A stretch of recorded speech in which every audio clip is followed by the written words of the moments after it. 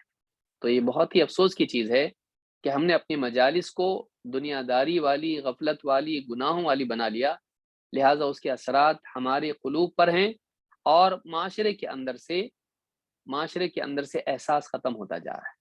بھائی ایک آدمی اگر گناہ گار ہے، تنہائی میں گناہ کر رہا ہے، اس کا اثر اس کی ذات پر پڑتا ہے، لیکن لوگوں کے مجمع میں اگر بے حیائی ہو، گناہ کی باتیں ہوں، برائیاں ہوں، اور کوئی ٹوکنے والا نہ ہو اور سب اس میں شریک ہو جائیں، تو ایسی مجالس کا نقصان صرف ایک فرد کو نہیں ہوتا ہے، اس کے مرتکب کو نہیں ہوتا ہے، ان سب کو ہوتا ہے جو اس مجلس میں ہوتے ہیں، اور ان کے دلوں کے اوپر یعنی ایک قسم کے گناہوں کا زنگ لگ جاتا ہے۔ برائی کو دیکھ کر اس پر خاموش رہنا بھی دل کو نقصان پہنچاتا ہے۔ لہٰذا مجالس کے بارے میں ہم لوگ حساس ہو جائیں کہ ہماری مجلسیں گناہ والی نہ ہوں، غفلت والی نہ ہوں، بلکہ اللہ کو یاد کرنے والی ہوں۔ اپنے آپ وہ مجلس ریکٹیفائی ہو جاتی ہے۔ اللہ کا ذکر جب آئے گا، اللہ کا تذکرہ آئے گا، رسول کی بات جب آئے گی، رسول پر درود آئے گا، اپنے آپ مجلس صحیح ہو جائے گی۔ تو فرماتے ہیں کہ ما قعد قوم مقعدا لا يذكرون اللہ عز وجل ويصلون علی النبی، جب بھی کچھ لوگ بیٹھے وقت گزارتے ہیں اس حال میں کہ نہ اللہ کو یاد کرتے ہیں، نہ نبی صلی اللہ علیہ وسلم پر درود پڑھتے ہیں، الا كان علیہم حسرۃ یوم القیامہ، تو قیامت کا دن جب آئے گا تو یہ مجلس ان کے لیے حسرت کا سبب بنے گی۔ پھر چاہے اللہ تعالیٰ ان کی مغفرت کر کے ان کو جنت میں ڈال دے، جنت میں جائیں گے، لیکن اس حسرت کے ساتھ جائیں گے کہ ہم نے فلاں مجلس میں اللہ کو یاد نہیں کیا تھا۔ تو وہ احساس جو ہے قیامت کے دن ضرور ان کو ہوگا۔ امام احمد، ابن حبان اور حاکم نے اس کو روایت کیا ہے، اور صحیح ترغیب میں حدیث نمبر 1513 پر شیخ الالبانی کہتے ہیں کہ حدیث صحیح ہے۔ بلکہ دنیا میں بھی اس کی مثال بہت بدترین اللہ کے نبی صلی اللہ علیہ وسلم کی ہے۔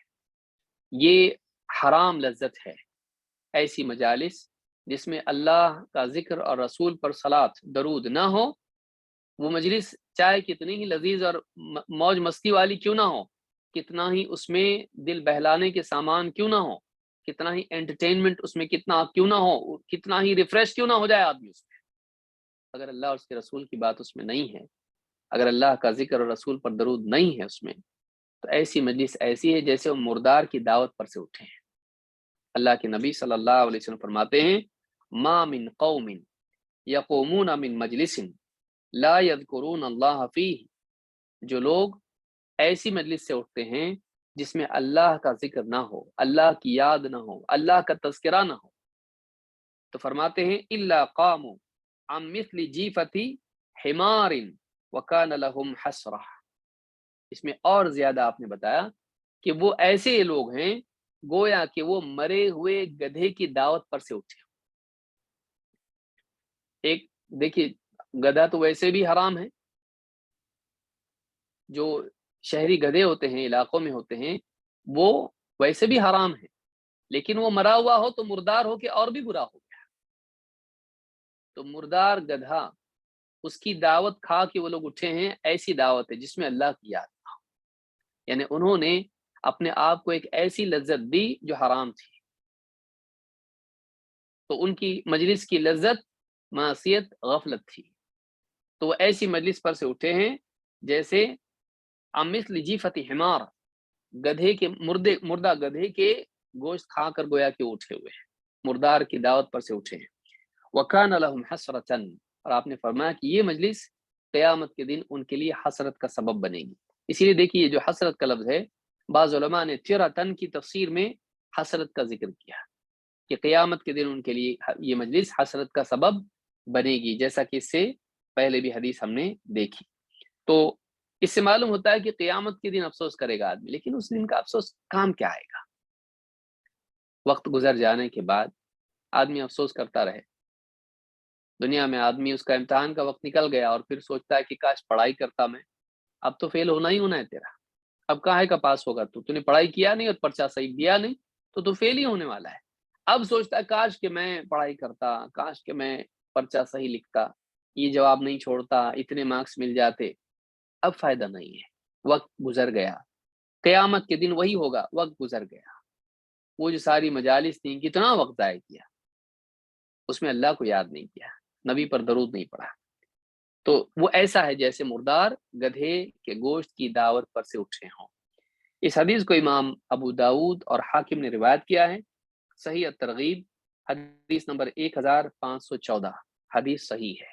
آپ دیکھتے جائیں کتنی ساری احادیث اس تعلق سے آئی ہیں اور کتنی سخت بات اس میں بیان کی جا رہی ہے۔ بلکہ یہ چیز مجلس کے ساتھ خاص نہیں ہے جس میں مجمع ہو، بلکہ یہ چیز تنہائی کے تعلق سے بھی ہے کہ کوئی انسان تنہائی میں کوئی جگہ کسی جگہ وقت گزارے اور اس میں اللہ کو یاد نہ کرے، تو یہ مجلس بھی اس کے لیے حسرت کا سبب بنے گی۔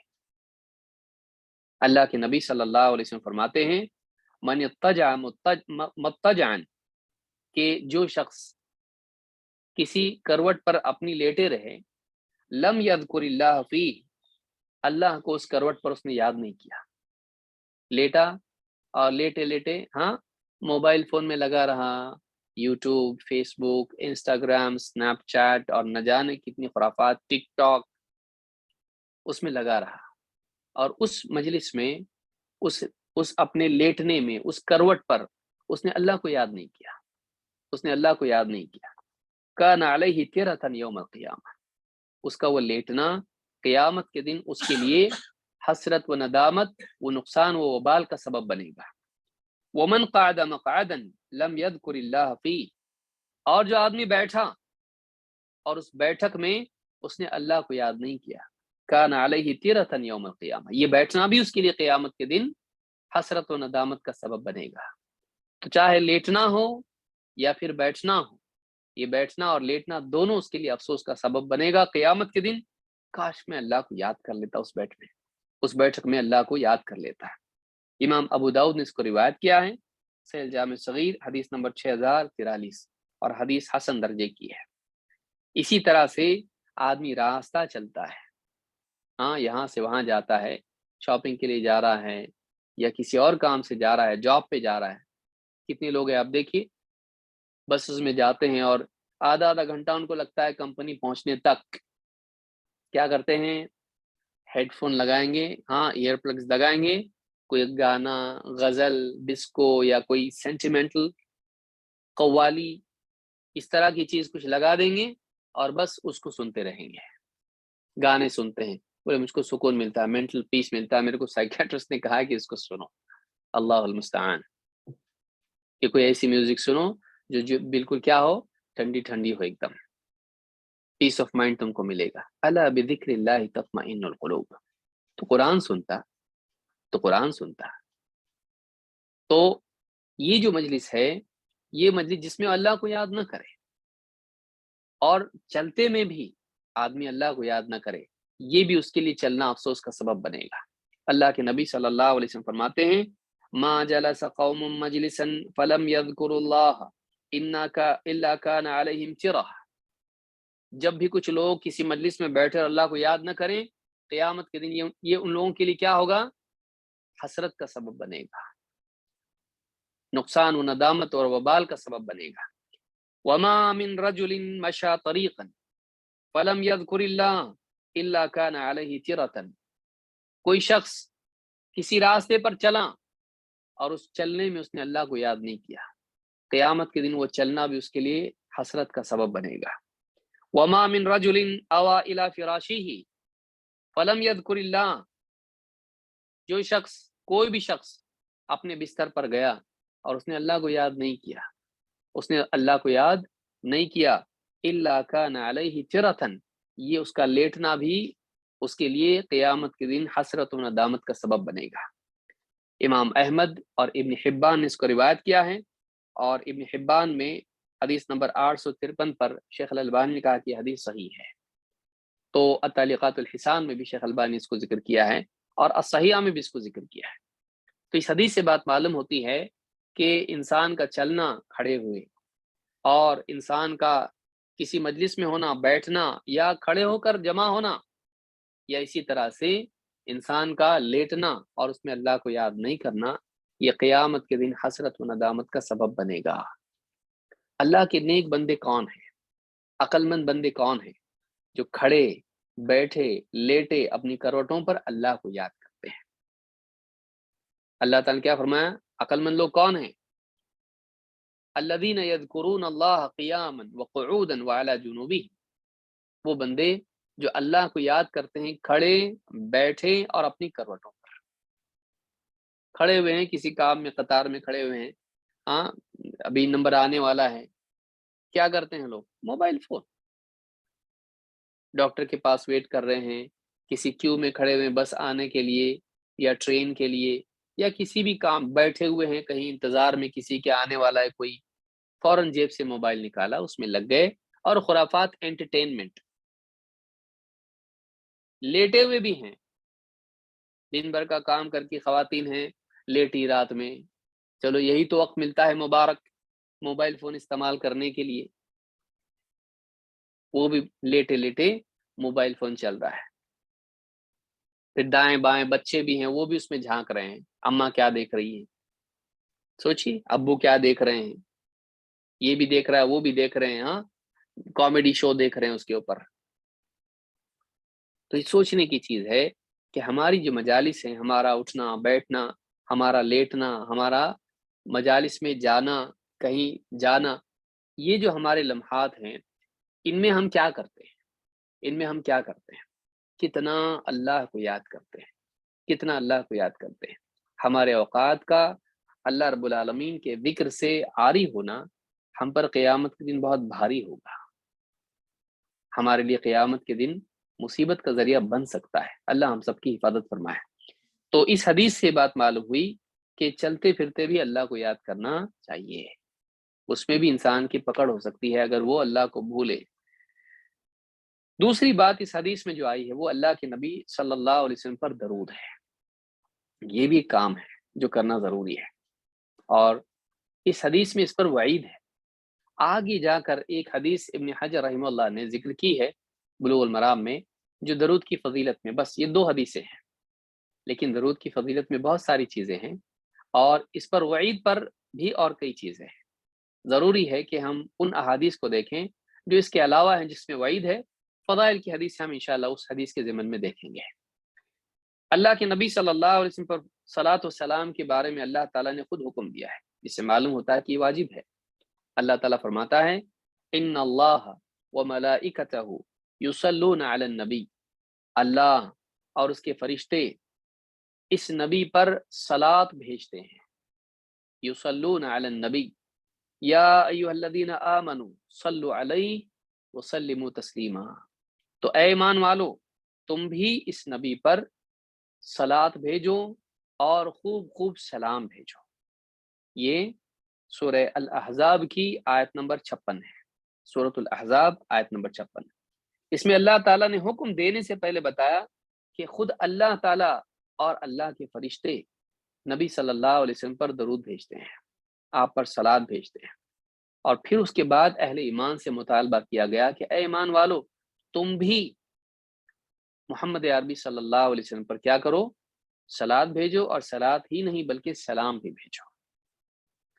صحابہ اللہ کے نبی صلی اللہ علیہ وسلم سے ملتے تھے، آپ کو سلام کرتے تھے، جیسے ہم بھی ایک دوسرے کو سلام کرتے ہیں، السلام علیکم ورحمۃ اللہ وبرکاتہ، صحابہ بھی کرتے تھے، تو یہ سلام ہوا۔ تو تحیہ کے طور پر آپ کو سلام کریں۔ آج بھی ہم جب اللہ کے نبی صلی اللہ علیہ وسلم کی قبر پر جاتے ہیں، وہاں جا کر بھی سلام کرتے ہیں۔ عبداللہ ابن عمر رضی اللہ تعالیٰ عنہ سلام کرتے تھے اللہ کے نبی صلی اللہ علیہ وسلم کی قبر پر جا کر، السلام علیک یا رسول اللہ، السلام علیک یا ابا بکر، السلام علیک یا ابتاہ، اللہ کے رسول آپ پر سلام ہو، اے ابو بکر آپ پر سلام ہو، اے والد صاحب عمر بن خطاب، باپ ہیں والد ہیں، آپ پر سلام۔ تو وہ سلام کرتے تھے، تو یہ بھی سلام ہے۔ یہ سلام نہیں کہ لوگ کھڑے ہو کر یا نبی سلام علیکہ پڑھیں اپنی طرف سے اشعار بنا کر، اور فلموں کے اور گانوں کے طرز پر اس کو پڑھنا، یہ طریقہ صحیح نہیں ہے۔ اللہ کے نبی صلی اللہ علیہ وسلم نے اس طریقے سے صحابہ کو پڑھنا نہیں سکھایا، بلکہ صحابہ آپ کو خود سلام کرتے تھے، اور آپ کی وفات کے بعد آپ کی قبر پر جا کر آپ کو سلام کرتے تھے۔ تو یہ طریقہ تو ہے، اور مزید یہ کہ ہم نماز میں بھی آپ کو سلام کرتے ہیں۔